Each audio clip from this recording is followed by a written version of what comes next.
Hey, here's our new album. Hope you like it. Here's our new album.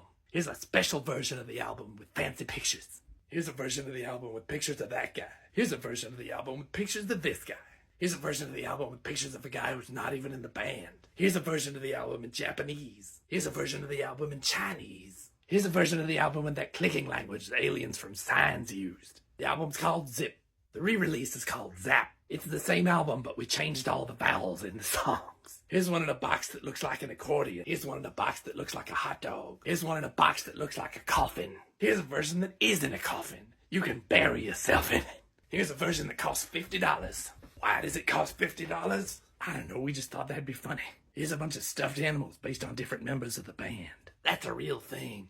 They're called skazoos. Here's a skazoo board game. Here's a skazoo calendar. Here's some skazoo glue. Collect all 9 skazoos or the other kids are gonna make fun of you. Here's a machete with skiz written on it. Here's a machete with BTS written on it. Here's a machete. It's just a machete. But if you got any bamboo, it's handy. Where else can I conceivably go with this premise?